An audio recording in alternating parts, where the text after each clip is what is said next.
Con in Orlando recently, and you had a super fun board game that you have designed and have been promoting, and I'm just really fascinated to know about your process of development and crowdfunding into getting this thing in the real world. So thank you so much for talking to me.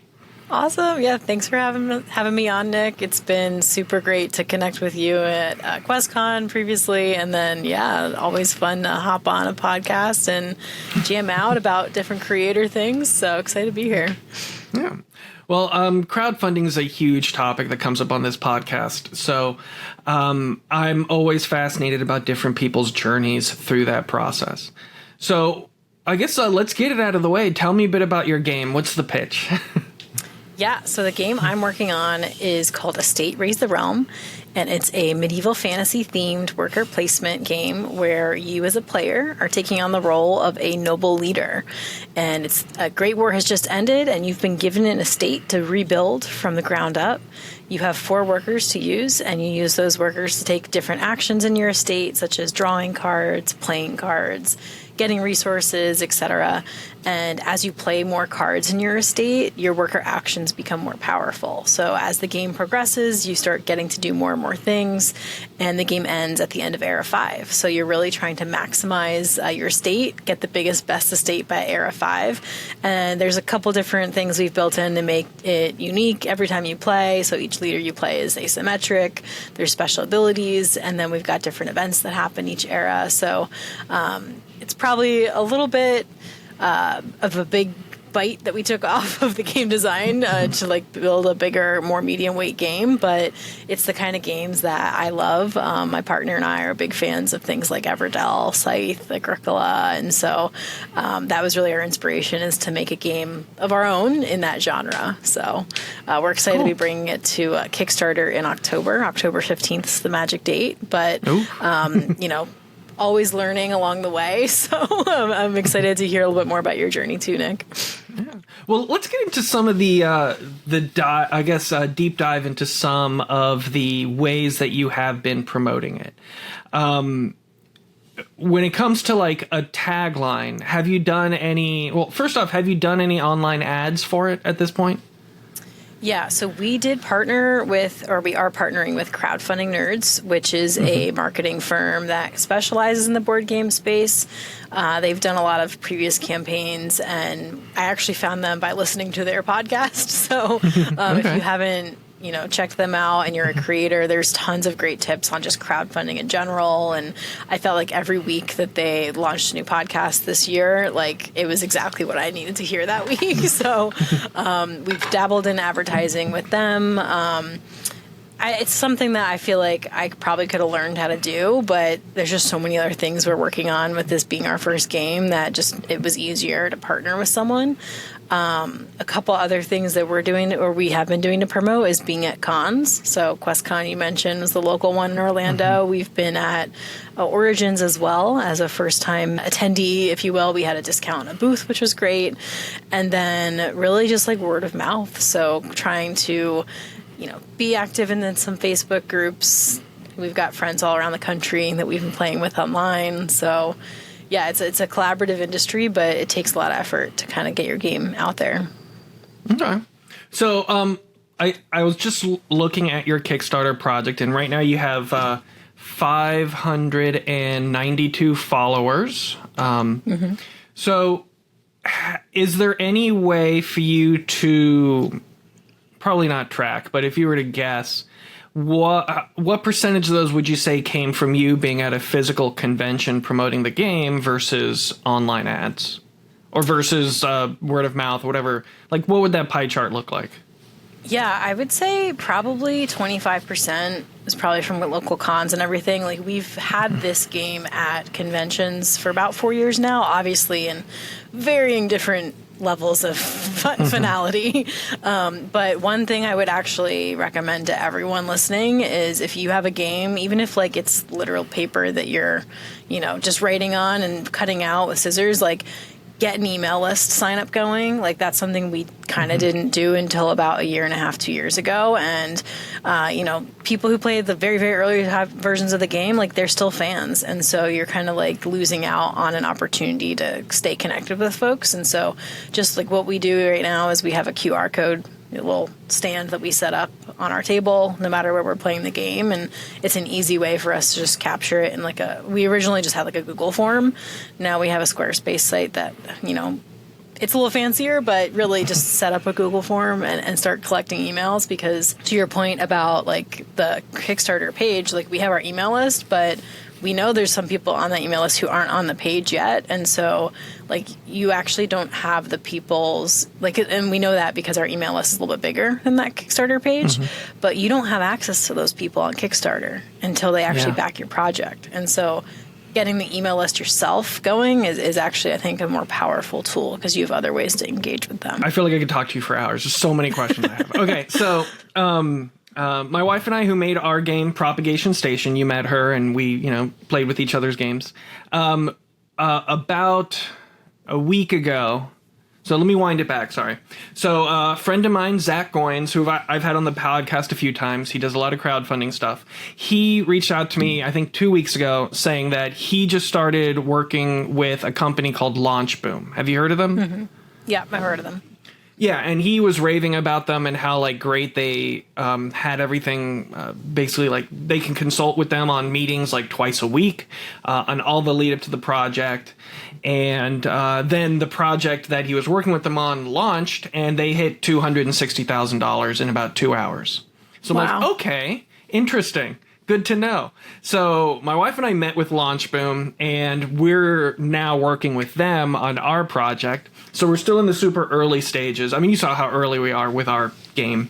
Mm-hmm. And so like I have done plenty of Kickstarter projects in the past. The most I've ever raised at one time was $18,000. And I feel like with our current game, the ceiling is so much higher than any of my other projects. Like the potential to make money it's a lot more of a global product, I guess, or a globally accepted product, the propagating plants board game versus my super niche tarot decks. So I think it's worth it to work with that company. And so their biggest philosophy is that they have this platform that's, they call it the funnel, I guess. But it is like a static sign-up page. But the difference is not only are people signing up, they can also put in $1 to reserve their spot. And if they put in $1, you're offering them something free. In our case, it's just a little mini expansion of 7 extra cards. And with that, they have a much higher conversion rate of people who do become actual backers. Now, this is based on the information they told us. From a standard email list, you're looking 6 to 7% who become actual pledges. With that $1 reservation, that's more like 30 to 40%. So that gives you a lot more useful information as far as how much money you should be spending on ads. And so I'm really looking forward to working with them on all this stuff. And I like that you can also have alternate versions of that landing page. You can do A to B testing early on that to see which graphics and which copy works well. But they are charging $4,200 to work with them. So that is pricey. But they also don't take any cut out of the pledges like a lot of the other marketing companies do. I did work for a short time with Backer Kit Marketing, and theirs was 5% of every pledge if you use their platform, which was crowdfunding by Backer Kit. And our project failed because nobody's on crowdfunding by Backer Kit. If they'd done it on Kickstarter, it would have done a lot better, and it would have they would have charged 10% of each pledge. So I'm curious, how does Crowdfunding Nerds charge, and what kind of, I guess, what do they bring to the table with their services? Yeah. And we preliminarily looked at Launch Boom, but we were kind of scared away by like that upfront cost. So it's kind of interesting to hear like that, like what I think they've lowered it potentially based on what I'm hearing from you. But really, crowdfunding nerds, their fee structure is they have a preliminary upfront like setup fee, which was $1,000, and that was they build their landing page, or your landing page that people go to when they click on the ad, and a couple other setup things like creating all the ads. And then they have a $1,000 monthly fee for managing your ads. So that's something I think that's also unique is like Launchboom won't manage your ads. They'll help you like learn how to do it, but like I'm really hands off. Like I gave them all my assets. I'm giving them more content as we're creating more stuff leading up to the campaign. But, we are like letting them set up everything in Facebook and manage it all. We're only doing meta ads, by the way, because that's what their recommendation was really. Same with Launchboom, yeah. Like, with the budget that we have, like that was the best return on investment for us. I've personally had good experience with Reddit ads, but I think everyone's afraid to try Reddit ads. My partner Devin was going to look into Reddit ads, but it's one of those to-do items that just kind of keeps going down the list. And like crowdfunding nodes would do that for you too as well for like an additional fee. But for them, I think their additional like ROI from their perspective is that they've done this a lot, so they know how to target the ads for the right. Like sectors of people and everything. And I'm very novice on the marketing front, so I just felt a lot more comfortable. If we're spending, right now we're spending about $30 a day on Facebook, and so like that adds up. And so like me doing it and getting like maybe some couple people versus them doing it and having a lot more confidence that we're going to get people from that. So do they take a percentage out of each pledge or no? They do not. So that was another thing that like felt a little bit more comfortable for me is that, I know exactly what my costs are going to be with them, so it's the fees that they're charging for their services. And then, whatever I tell them I want to spend on the ads. And then like they do have, I think, a minimum of like $20 a day, potentially. I forget what that threshold bottom floor was, but, it's very transparent. Whereas we'd also looked at GelUp, which I think is another company that Kickstarter is partnered with now. And they're similar, I think, to what you were describing with BackerKit. And it's like a percentage of the leads that they say that they generate for you. But like, how do you really know? Like if my mom clicks on one of their ads, like she was going to back the game potentially anyway, but right? Like they might attribute her thing just because she happened to get the ad and click on it, right? Yeah. I told my wife to never like or comment on any of my ads because then that becomes like... I see my ads and I get so excited in the wild and I'm like, no, I can't. I got to get off this. Yeah. So one thing that I do like about Launchboom is like they're primarily consultants. So they're not doing the stuff for you, like you said. But because I already have the ability to create all the ads myself, I created all the graphics, all the 3D mockups and renders and stuff like that. Them not doing it was not an issue for me because I was planning on kind of doing that stuff myself anyways. But they have their whole development system like in a super elaborate easy to follow checklist as a spreadsheet. So everything I'm doing is already set up in a way that I can replicate it with my next project without needing to use them. And I'm looking forward to trying that. And they also give us access to this platform called School, which is kind of like a community thing where like I guess the Launchboom games team is 3 to 5 people or so, but it's like full of forums where people, like other people using Launchboom can communicate with each other and be like, hey, give me feedback on this. And then they can also all respond. And you have access to that community in perpetuity, even well after your project ends. So, gotcha. And so was that fee you mentioned, I think you said it was like a $4,000 fee. Was that based on like you with like your project, or is that just like a flat fee anyone who uses Launchboom? It's a flat fee for anyone who has a game on Launchboom. They have some other type of fee structure, but like Launchboom Games is like a subsidiary within Launchboom, or it's a specific team within Launchboom. But I mean, we're still early on. We only finished like with the first step of like creating the meta pixel and connecting it and doing all this. But okay, so one thing that I wanted to tie this back to what we were talking about is one of the things that I had to do for it is create a MailChimp account, and because their platform only works with MailChimp. And I was looking at the MailChimp pricing, and it is absurdly expensive to use MailChimp. So like I've already got like 4,700 people on my email list on my Shopify store, which just is a process of just doing online sales and stuff on my online store. And if I had that on MailChimp, once you hit over 5,000 people in your email list, it's $350 a month. Oh my gosh. Right? Yeah, that's ridiculous. Yeah. And so I was like, hey, do I have to use MailChimp? And they're like, no, just use MailChimp for the new signups and just keep communicating with people on your old platform. And so anything under 5,000 is $20 a month on MailChimp. But that's a hell of a jump, right? From 20 to 350. It's a big jump, and I actually have a funny story. So we do not use MailChimp because we were using their free service, and we needed to do the upgrade. And I, for the life of me, tried to give them my money. I tried to hit the upgrade. I kept getting errors. I reached out to their help bot.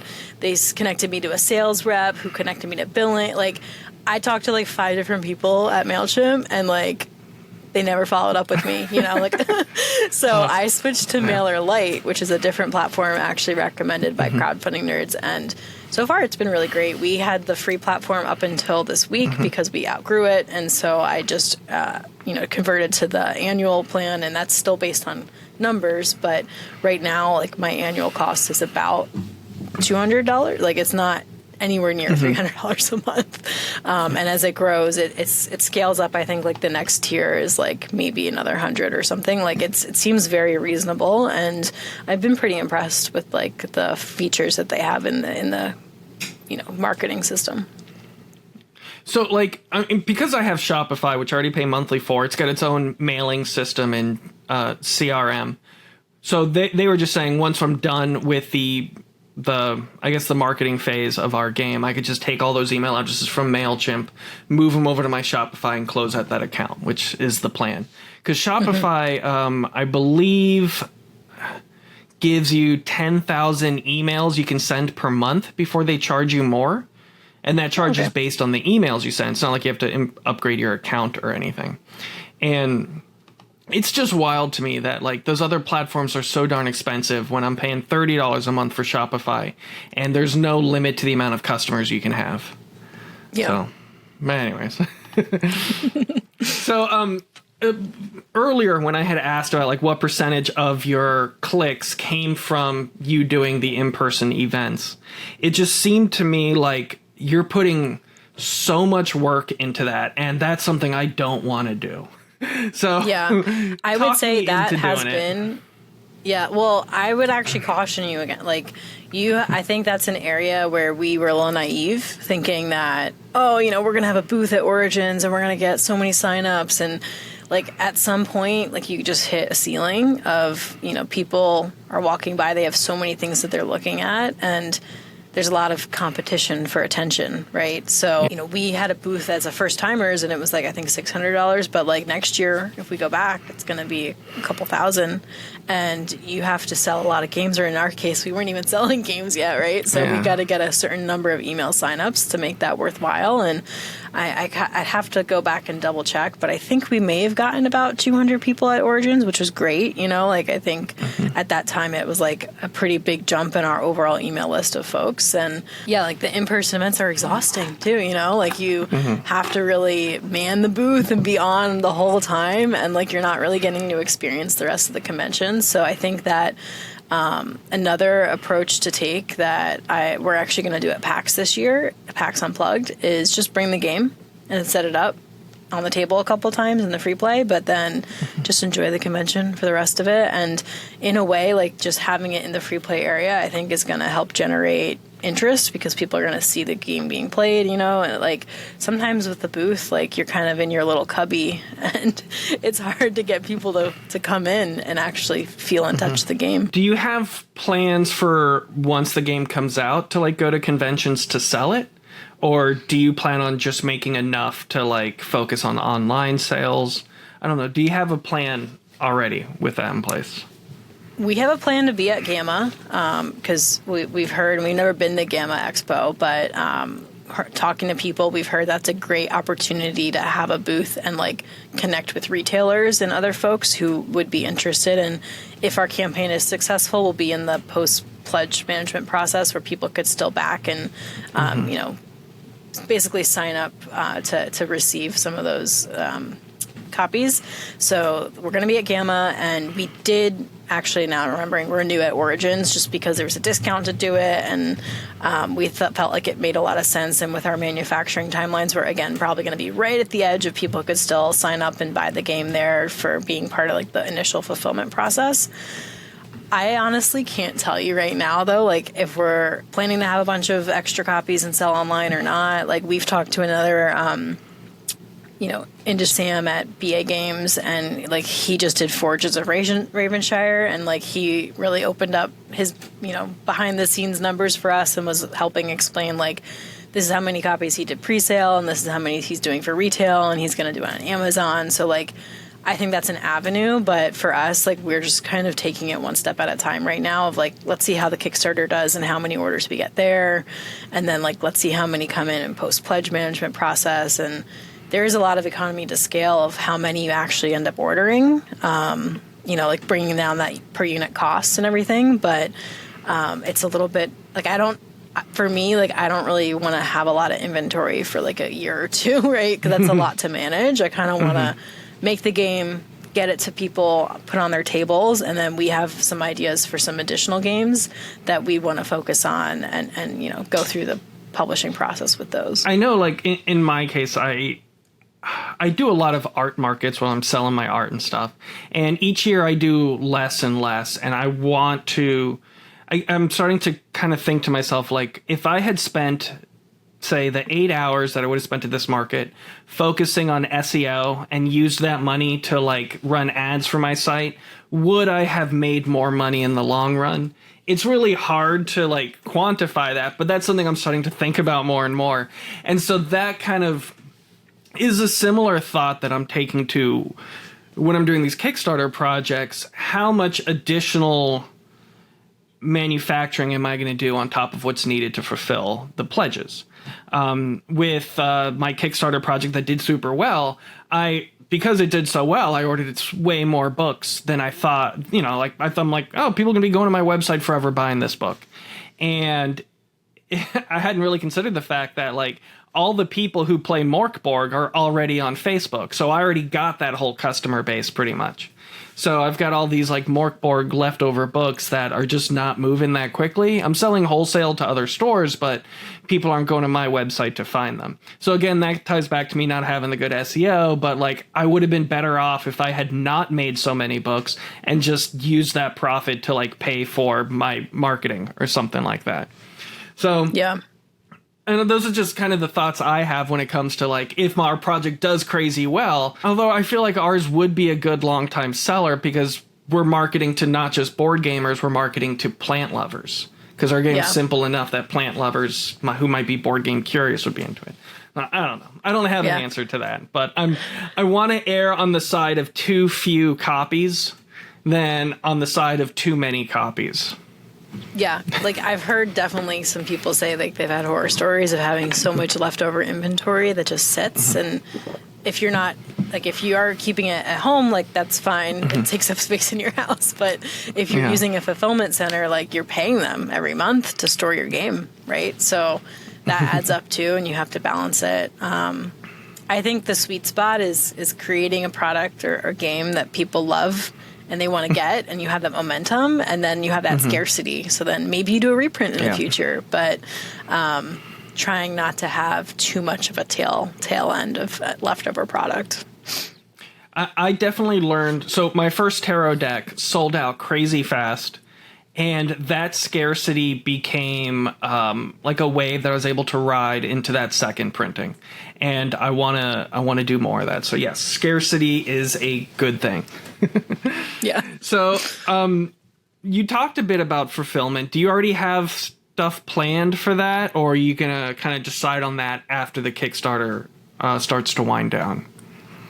Yeah, we don't have any like finalized partnerships, but what I have done is I've connected with a couple folks in the industry. Partly, actually, at Origins, we met some folks, and that was great. Just like I was very new at the time to like knowing anything about fulfillment, so a couple great folks like just had a couple hour calls with me and walked me through everything that goes into getting a game from China all the way to a fulfillment center in a country like the US or Europe, etc.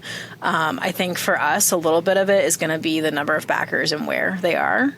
So like if we only have a handful of people in the UK, for instance, we're probably going to drop ship it from the US. But if we have, a couple hundred people and we're able to send a pallet or two of the games to the UK or these other countries, then that makes a lot more sense, economies of scale there to kind of, split up the way that we send it from China to the fulfillment centers. But I think that what's really important pre-Kickstarter is just starting to have conversations with folks and being able to get quotes. So that's what I have done is I've got a couple quotes from a different couple folks, and that helps me put like more real numbers on that Kickstarter page of like real estimates for shipping. And then obviously you put the disclaimer like, this is just an estimate and everything is going to be finalized closer. And that's partly because even if I had picked my fulfillment partner now, like they've told me like, we can't tell you what the shipping is going to be next September. Things change, right? Like there's a potentially this like strike going to happen at some of the ports in the US. Like that's going to drastically impact things. So,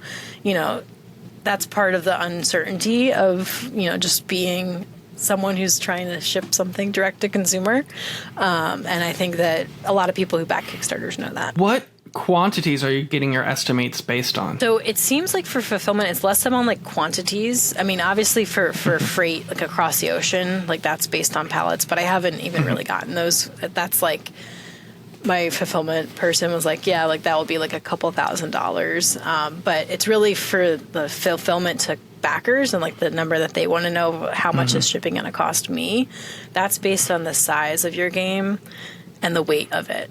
And like, so knowing kind of your box size and the weight, like our box right now, I think is about 3.4 pounds. And so I rounded up for the estimates because I was like, this is our prototype still. We're going to be adding a couple of things in. So I rounded up to 4.5 pounds just to be safe.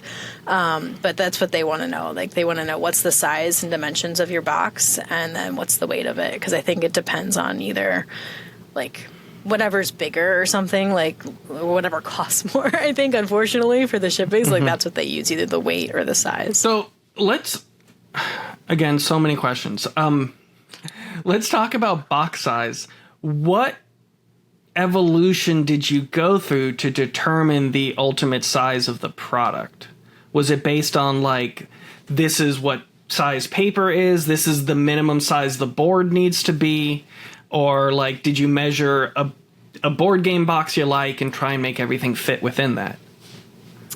We did the former. So we have these player mats, dual layered player mats, which are really cool. So we know we have 6 of them in the game and they're a certain size. And we also knew the size of our game board. And actually, when we made our current prototype, the game board was a smaller size. So now we have a bigger game board. So we know the box has to be a little bit bigger. But we did it based on those dimensions. So we're like, okay, the game board's going to fold up into 4. So like it's going to be like, that's the limiting factor from like the bigger part of the box. And then from like the dimensions of like how high, like, the height of the box, it was, okay, we're going to have like these dual layer player boards stacked up. And then you have a couple more things. And the other piece of it was our manufacturing partner. We're going to be using Panda. And they're a little bit on the pricier side, but they also provide a lot more hand-holding, especially for first-time publishers. So, like, we sent all of the things that are going to be in our box to our project manager, Cardner, and she was like, oh, like, your box is actually going to be a little bit too small here.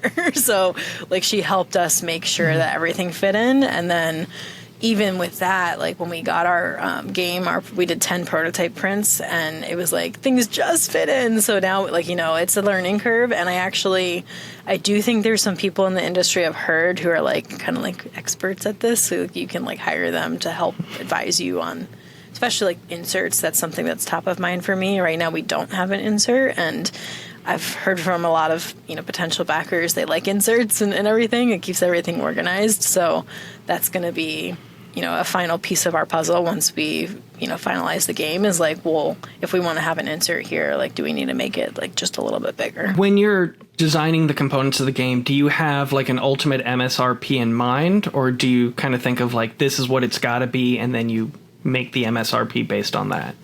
For me, I kind of was equating it to some other games that we know and love, and thinking, okay, like our game is like this kind of game. It has these kind of components. It's probably going to land around here. But then I've also kind of done some research on like how would you calculate it from scratch, and what I've learned is that you take your landed cost of your product. Just kind of industry norm is you take that landed cost and you times it by 5. So landed costs, for folks who might not be familiar, is you have the cost for creating the game. So it's like your manufacturer actually doing everything with them. Mm-hmm. Then you have your shipping of like freighting it across the ocean. That's like putting it on that boat that goes across the U.S. or China to U.S. And then you combine those two costs together. And for us, those ended up being very close together. So our MSRP for our base is going to be $65. And then our deluxe copy is going to be $10 more. For Kickstarter, we're going $500, just to kind of help give our backers a little bit more incentive to back on Kickstarter early. And then, if we are in retail, we're going to be setting the MSRP at $65 for base. Okay. So that's in our game, that's something that we're thinking about now, because we are deciding that we're going to go with all cardboard for the base game, and then have a component upgrade kit as an additional purchase. Because we're trying to target non-board gamers, we want to be able to have a super low MSRP. So we're trying to get the game to be an MSRP of $50 and do it on Kickstarter for $40. Something around there. I mean, nothing's set in stone. Again, we're going to chat with Launch Boom about all that stuff. But so because we're doing that upgrade kit as deluxe components, what separates your deluxe version from your non-deluxe version? Yeah, we're similar, where our games are going to be very almost the same, because we really don't want to gatekeep the game itself between the two versions, but our deluxe will have better components. So it'll have wooden resources and metal coins versus the cardboard resources that the base game has. And then we're going to be adding a screen print onto the first player token piece, just to make that a little just more snazzy. And then we will have a very small exclusive add-in to the deluxe, which is going to be called the Ancient Ruins deck. It's a unique card per player, so we're still finalizing the total quantity, probably based on how well we do, but game is 1 to 5 players, so there'll definitely be 5 of them in the game, and it's basically a card that's 2-sided, and one side's ruined at the start of the game, and you get to unruin it as a choice, as an action, and then it becomes a future action space for you to choose from that's a lot cooler and unique to your estate.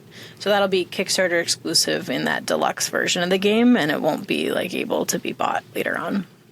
So the deluxe version is a separate box. It's not a pack of upgrades.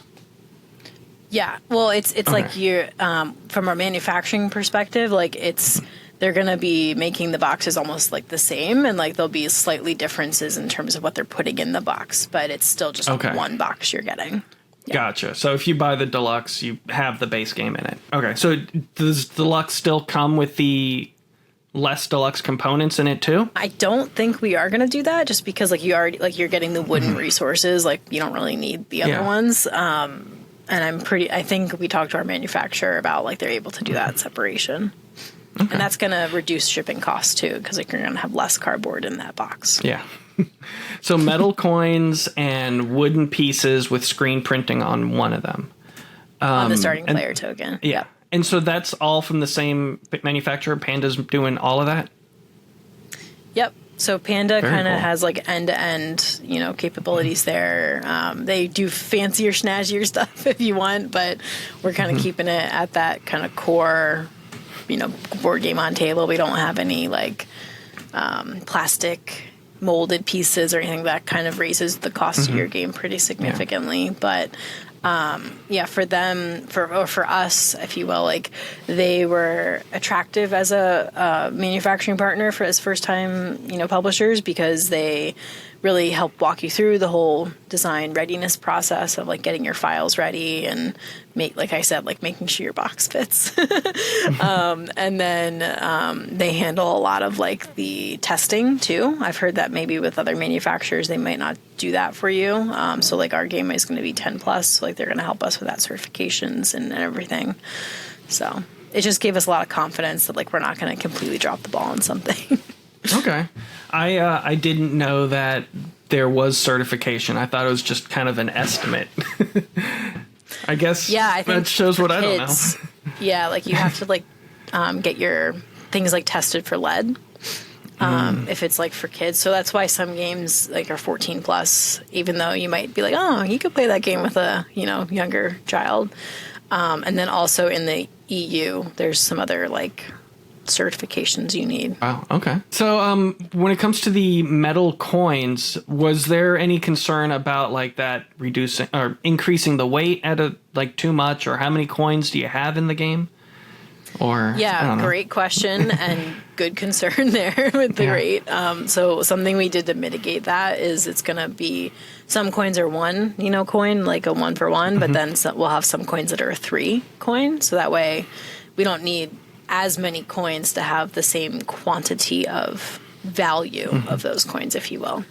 So I can't remember. I think like victory point wise, like there's going to be 30 or 40 victory points worth of coins, but like there'll be less of them because we're having some of those as like 3 coins. Yeah, in our game, we tried the growth tokens being worth either 1 point or a 3 point growth token. And we noticed that most people didn't want to use the 3 point because they're like exchanging it so often. So we're keeping everything at 1 point, which then ultimately means we're going to have, 65 tokens or so, which if those were metal, that'd be very heavy. But we might still try it. I don't know. We might try plastic. But I've never really seen plastic coins in a game. Yeah. I do think there's some interesting finishes you could put on, like either metal or plastic. So that could be halfway in between. You do plastic, but you do like a cool shiny, coating on them. Yeah. So for our deluxe upgrade kit, we're picturing wooden versions of all the pieces.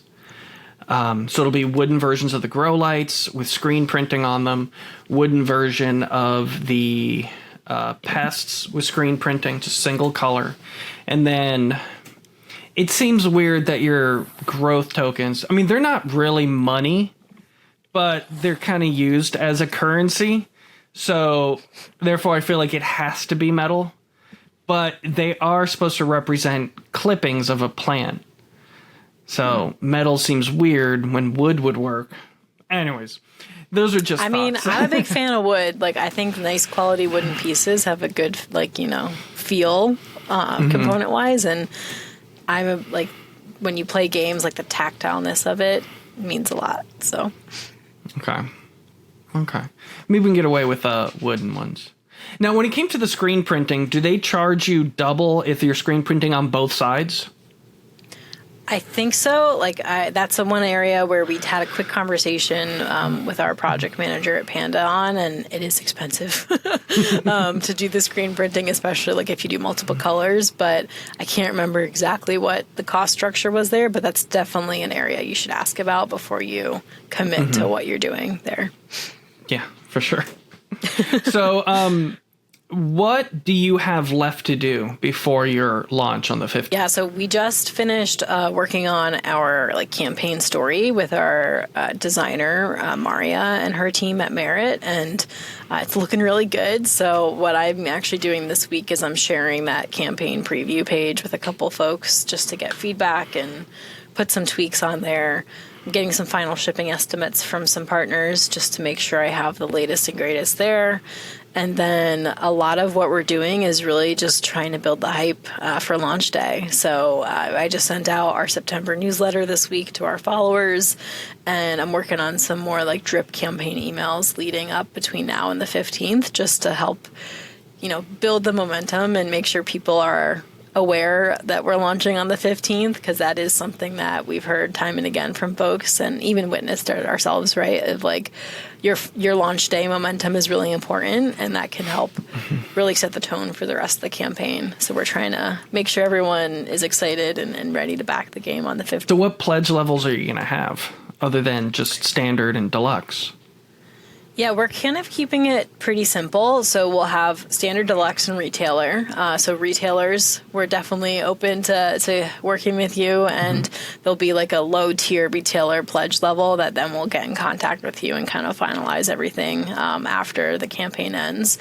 And then we're also sorry, can you dive more into the retailer thing? Because the way I do it is I just assume they're getting 10 copies and I charge like 50% of the list price as that. I hate doing that because that means Kickstarter's taking their cut off of that larger wholesale order.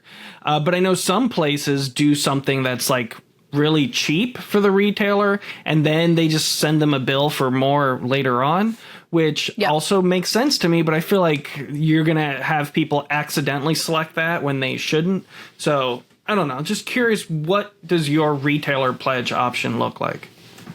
Yeah, we were going to set it at $20 and have it be low because a couple things. We've talked to some retailers about, do they back campaigns? Why do they? Why do they not? And part of it on their side is if they have to put up a large, financial backing, and they're not getting the product for a year from now, that's setting them out. Right? Like they are not going to be able to reap that back until they're able to put it on their shelves.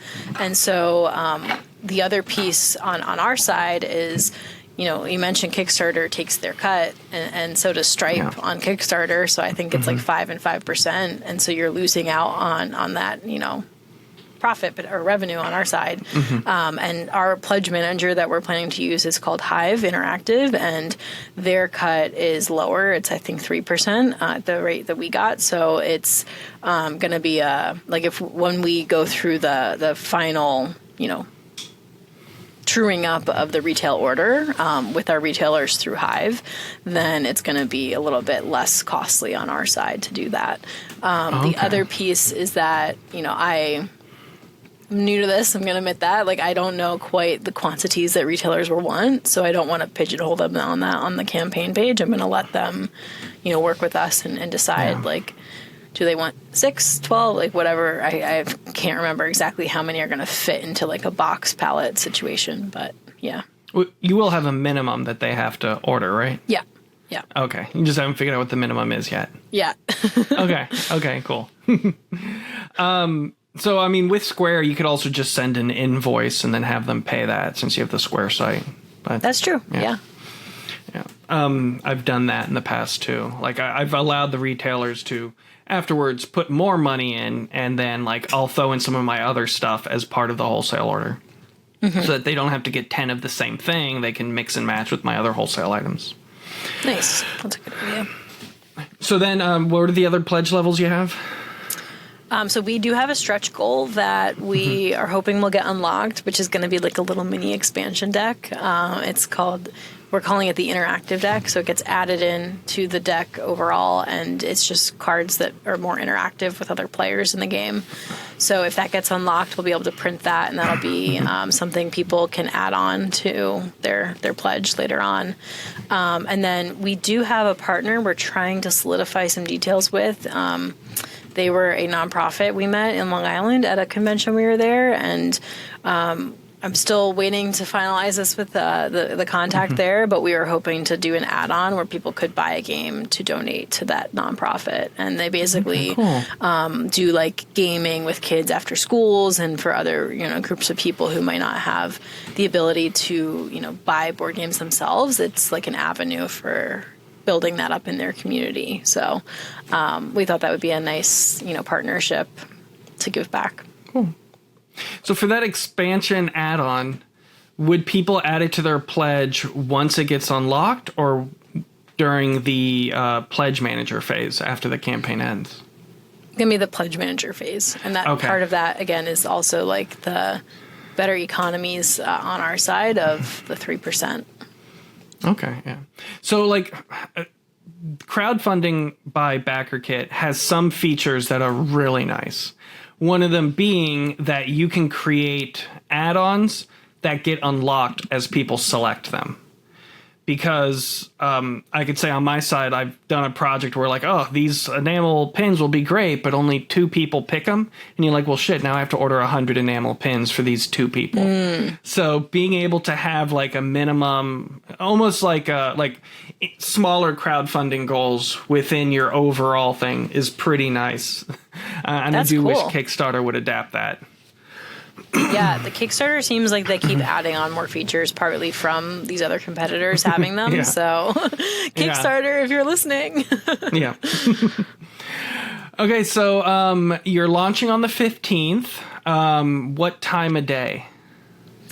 I'm still picking that, but I'm thinking morning East Coast hours. I was actually talking to another podcast yesterday, Meeple to Meeple, and they were based. They have a UK, host and a US host, and the UK host was like wondering, like, could you stagger the start, right? Because like if we launched 10 a.m. Eastern time, that's like halfway through the day in the UK. So I wish Kickstarter had a way to do that, but I think just a majority of our emails and followers are based in the U.S., so we're likely going to do morning U.S. time. And so the 15th is a Tuesday. What thought process came into picking a Tuesday as your launch? Yeah, so there's a lot of just people who launch board games do it on Tuesday. So like just a lot of the community, that's the launch day, at least in the US. And so we picked a Tuesday because of that. I could say I launched the one I have on Kickstarter now, my tarot deck. We launched it on the 26th, which was a Thursday. Because our thought was people are probably browsing their computer a lot on Thursday. And those first 48 hours are so important, it would make sense for it to be Thursday and Friday as those first 48 hours.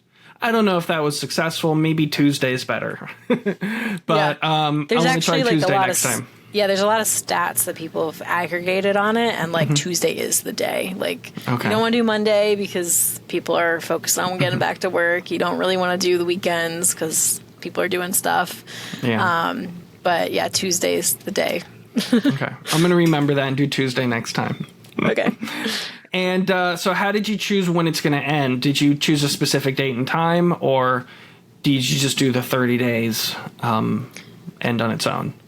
Yeah, we're going to do 30 days. We were toying with the idea of doing a shorter campaign, but partly right now, like with the way our dates are falling, the U.S. election is going to happen in like the middle. So we're kind of like, we don't want to go so short that we try to end before that, because then we don't have enough time, to like do stuff. And then we also are going to be trying to do some events. So we're actually going to have like a little board game night at Fable Coffee, which is the new board game cafe in the Orlando area. And that'll be, I think, like the 25th on Friday. And then we wanted to like utilize Halloween to do some fun like marketing stuff with our characters over Halloween, a couple days there. And then like the U.S. elections on the 5th of November. So we don't want to do anything that week really. And we're going to have a big, like kind of for crowdfunding, it's your first 48 hours, then your last like 72 hours are really big. So we want to have enough time at the end to like have a nice big push. Well, Kathryn, I have learned a lot from talking to you. Thank you so much for talking me through your project. For people who want to learn more about it, you can find it on Kickstarter under Estate Raise the Realm. They can also go to your company, grodgames.com. That's GROD games.com. And you're also on Board Game Geek. Estate Raise the Realm can be found there. Anything I missed? No, I mean, just a shout out to folks like you, Nick. Like, it's always great talking with other people in the industry and nerding out on game design. So appreciate being on the pod. And yeah, very excited to be running our first campaign. We're going to learn a lot, I'm sure. We've already have been learning a ton this year, and hope some of your listeners hope to see you on launch day.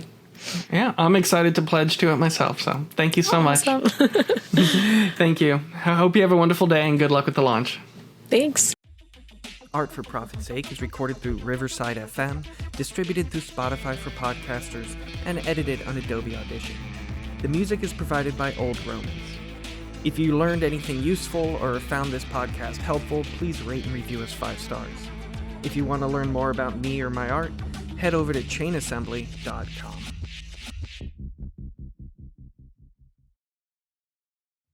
Are you ready to paint your own canvas in the real estate world as a homeowner? It's Leslie Haas from Realty One Group Sunshine, and I'm here to talk home equity, your masterpiece in the housing market. Imagine owning a piece of property that's not just a place to call yours, but also an investment opportunity. It's time to take that brush and start creating equity in your dream home. With interest rates on the verge of dropping, get ahead of the curve and secure your artistic haven before the next rush. Whether you're a first-time homebuyer or upgrading your studio, let's sketch out your home ownership dreams together. To learn more, visit tampabayhomesforsale.realestate.